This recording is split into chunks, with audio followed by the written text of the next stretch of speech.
منت خدای را عزوجل که طاعتش موجب قربت است و به شکرندرش مزید نعمت. متنی را که برایتان میخوانم عنوانش هست هزارها و زیستن در سایه تاریخ دیگران.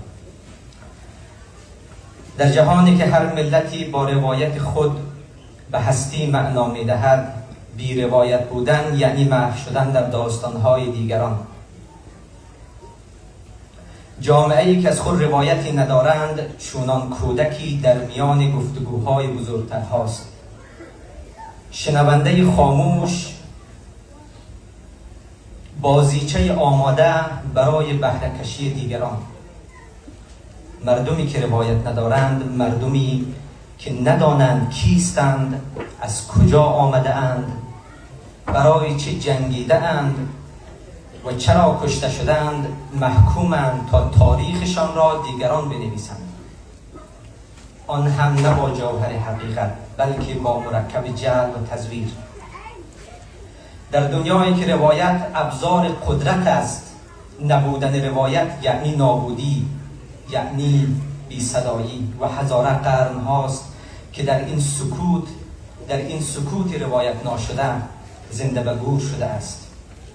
میگویند سر نی در نینوا میماند اگر زینب نبود کربلا، در کربلا میماند اگر زینب نبود. کربلا نه فقط مدرسه ایستادگی که نمونه بی‌بدیل روایت سازی است.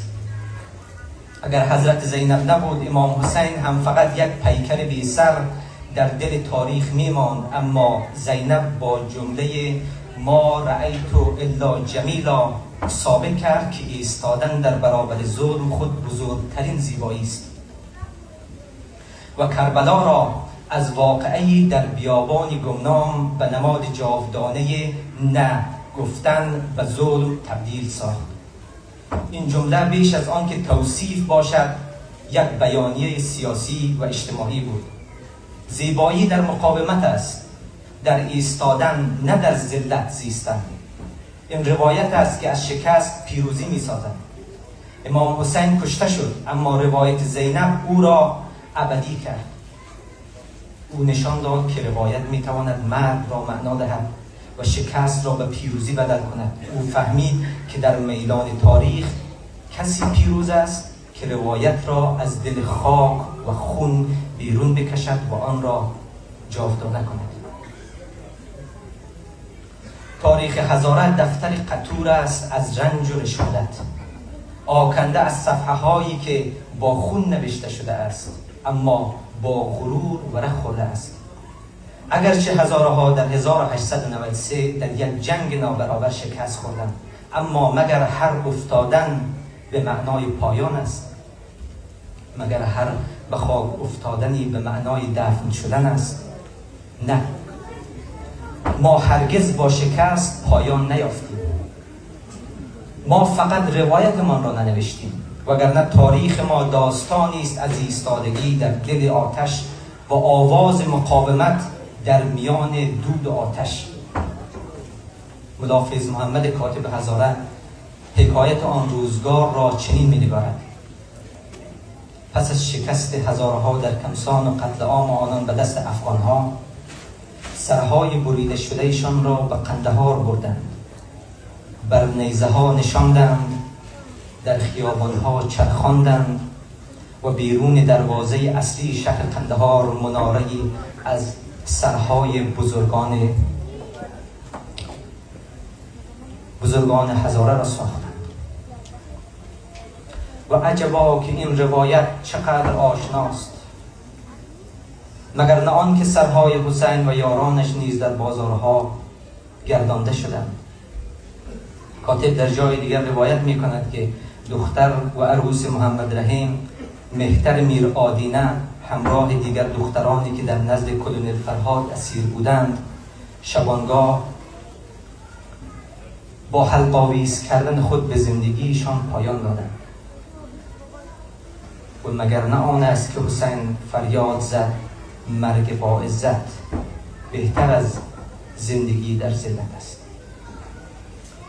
اگر مقاومت هزارها را از دید زینب ببینیم، آنگاه در پیکر تک تک مردان و زنان ما که در برابر لشکریان عبدالرحمن ایستادند جلوه‌ای از کربلا را خواهیم یافت.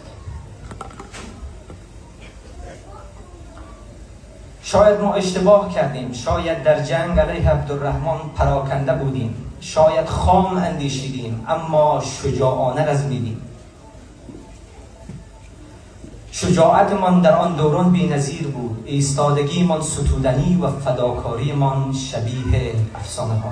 ایستادیم با آنچه در توان داشتیم تا آخرین توان، تا آخرین قطره خون، تا آخرین مرد، تا آخرین زن، تا آخرین نفس در کوههای ارزگان هزارستان. اگر این مقاومت با شکوه نیست، پس شکوه چیست؟ ما جنگیدیم، هرچند که شکست خوردیم، اما شرمنده تاریخ نشدیم. چون شرافتمان را نفروختیم، روایتمان ناتمام ماند، اما روح مقاومت در بند وجودمان همچنان زنده است. و روزی خواهد رسید که همین روایت ناتمام به دستهای بیدار فرزندانمان کامل شود انشاءالله. حقیقت تاریخ، حقیقت تلخ آن است که تاریخ هزاره نه از کم بودن رنج تهی است و نه از نبودن مقاومت. آنچه تهی است جای خالی روایت ما در کتاب تاریخ سرزمین افغانستان و در تریبون‌های تشیع سیاسی است. تاریخ ما نه در صفحات رسمی تاریخ افغانستان آمده و نه در منبرهای مقدس مذهب شیعه جای و ارزشی به خود گرفته است. ما حذف شدیم با داس قومگرایی از یک سو و با خطبه‌های شیعه محور دروغین از سوی دیگر. در افغانستان روایت حاکم با نام افغانیت و اسلامیت تاریخ نسل کشی ما را با یک جمله ظاهرا انسانی شستشو می‌دهد. همه مردم افغانستان رنج کشیدند. بله، همه رنج کشیدند، اما همه به جرم هزاره بودن سر بریدن نشدند. همه در بازار به قیمت 7 کیلو گندم و جو ناموسشان به حراج برده نشد. دیگران نسل کشی نشدند. در روایت ملی افغانیت هزاره باید خود را انکار کند، نامش را تغییر دهد، زبانش را، لهجه‌اش را فرو بخورد و هویتش را در لفافه کلمه افغان دفن کند تا شاید دیده شود، شاید به چشم بیاید. ولی در 20 سال اخیر بیش از هر هزاره همانهایی که انکار هویت کردند، جامعه بدل کردند، کوچه بدل کردند، زبان و لهجه‌شان را تغییر دادند، با غیر هزاره ازدواج کردند، بلندتر از هر کسی دیگری فریاد زدند که ما افغان هستیم. امروز از همه جا ماندن، از همه کس راندن همانها هستند، همان انکارگران هویت. در همین روایت ملی هزاره اگر باشد باید مطیع باشد، باید نیروی زیر دست باشد، نیروی قابل کنترل، نیروی مصرف شدنی. این است عدالت ملی، عدالت که با انکار من و تو آغاز می شود. روایت ملی که فرهنگ و هویت و حضور هزاره ها و دیگر اقوام را به رسمیت نشناسد نمیتواند روایت ملی باشد. اما روایت تشیع سیاسی روایت بیمهری و نادیده انگاری هزاره است. روایت تشیع سیاسی ترازو به دست گرفته، اما نه برای سنجش عدالت بلکه برای سبک و سنگین کردن رنج ها، آن هم بر مدار نه بر مدار حقیقت بلکه بر اساس تبار و نژاد، چون هنوز هم شعارها مذهبی و عملکردها نژادی است. روایت تشیع سیاسی گرچه در ظاهر به نام مقدس مذهب شیعه تزیین شده، در باطن جز ابزار سیاسی برای تأمین منافع ملی و راهبردی حکومت ایران نیست.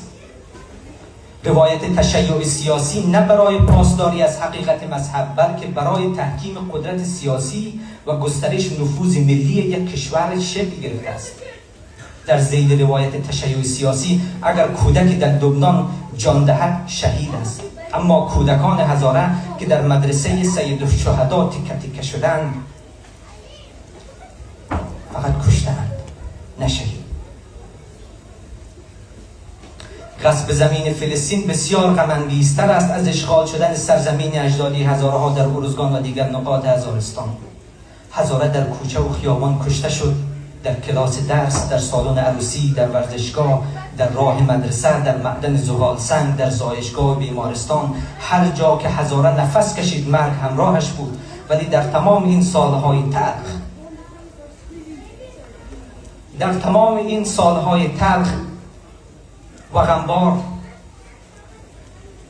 مراجع بزرگ تقلید غیر هزاره حتی در حد یک تسلیت گفتن با درد و مرگ هزاره هم شریک نبودند. در سال 2022 به خاطر توقف نسل‌کشی هزاره ها در سیدنی و دیگر شهرهای جهان تظاهرات برای توقف نسل‌کشی برگزار شد. راویان روایت شیعه سیاسی این تظاهرات ها را نه فریاد برای عدالت بلکه توطئه علیه فلسطین تفسیر کردند. روزنامه های فارس و تسنیم که تریبون حاکمیت ایران هستند نوشتند این فریاد نسل کشی هزاره توسط دشمنان اسلام ساخته شده تا صدای مظلومیت فلسطین شنیده نشود. عجبا و مصیبتا که کشتار با سابقه بیش از 100 سال هزاره باید ساکت بماند تا مبادا سایه منفعت سیاسی دیگران ضرر ببیند. هزاره شیعه است، اما شیعه بیراوی. چون نامش در فهرست اولویت‌های تشیع سیاسی نیست، خونش ارزان، جانش بی‌مقدار، نسل کشیش بی اهمیت و کرامتش در کوچه پس کوچه های حکومت شیعه ایران له می شود.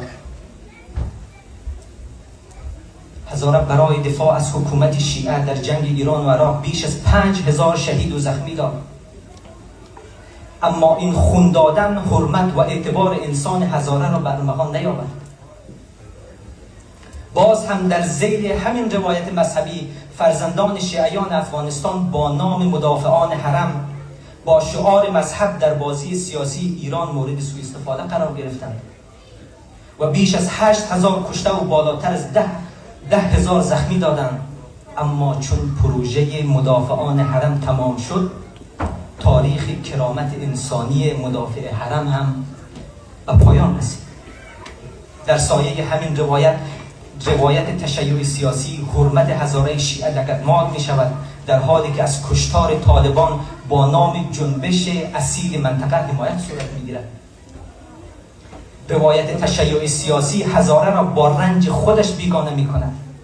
هزاره بیگانه شده با رنج خودش به مصیبت‌های تمام دنیا فکر می کند به جز مصیبتی که دامنگیر خودش شده است. چون راویان این روایت سیاسی درد خود را مقدستر و خون خود را سرختر از خون هزاره می دانند و تا زمانی که قلم روایت تشیع در دستان آنان است، درد ما فراموش خواهد شد و خون ما نانوشته خواهد ماند. این روایت تشیعی که در آن خون هزاره و شیعه افغانستان از خون دیگران ارزانتر است، بی‌مقدارتر است، چگونه میتواند به ما بگوید که شما با مایید؟ آیا از ما بودن تنها در هنگام جنگ و شهادت است؟ پس چرا هنگام تقسیم کرامت انسانی ما حتی در صف آخر این معادلات هم قرار نداریم؟ روایت تشیع سیاسی اگر سیاسی نیست، پس باید منفعت و کرامت و ارزش انسانی هزاره را احترام کند و حرمت بگذارد. چه در ذیل روایت ملی و چه در قالب روایت تشیع سیاسی، هزاره همیشه در حاشیه است. یا باید هویتش را بفروشد یا ایمانش را گرو بگذارد تا شاید به چشم دیگران بیاید. اما هیچ کدام از این دو روایت کرامت ما را باز نمیگرداند. اگر ما راوی درد خود نباشیم، دیگران با روایت خود هویت ما را، مذهب ما را، انسانیت ما را میبرند و تاریخ اگر به قلم دیگران نوشته شود، ما در بهترین حالت حاشیه‌ای خواهیم بود در پاورقی کتاب دیگران. زمان آن رسیده است که قلم را از دست دیگران بگیریم و داستانمان را خود بنویسیم، و زبان خود از زاویه نگاه خود و منفعت خود با اولویت فرهنگی و مذهبی خود، نه برای لذت دیگران، برای نجات جان خود، برای نجات سرزمین خود. هزاره‌ای که برای خود احترام و حرمت قائل نباشد، نه شیعه بودن به او کرامت می‌دهد و نه افغان شدن او را ارزشمند می‌کند. عقل سلیم هیچگاه دشمنی با هیچ ملتی را تجویز نمی‌کند، اما وابستگی و دنباله‌روی کورکورانه از روایت‌هایی که بیگانگان برای ما ساخته‌اند و تجویز می‌کنند، جز خسران، تحقیر، تزویر برای ما چیزی دیگر تا به امروز به ارمغان نیاورده است. و در پایان درود می‌فرستم بر امام حسین و یاران وفادارش، آنان که راه ایستادگی در برابر ستم، پایداری در برابر فریب و نبرد با تحریف حقیقت را به ما آموختند. آنان که به ما فهماندند مرگ با عزت 1000 بار شایسته تر است از زیستن در بندگی و ذلت. و این است میراثی که باید در سایه آگاهی و قدرت آن را نگه داریم. فاعتبروا یا اولی الابصار، ای صاحبان خرد و بینش، ای صاحبان خرد و بینش، از سرگذشت گذشتگانتان عبرت بگیرید. و السلام علیکم و رحمت الله. اللهم صل علی محمد.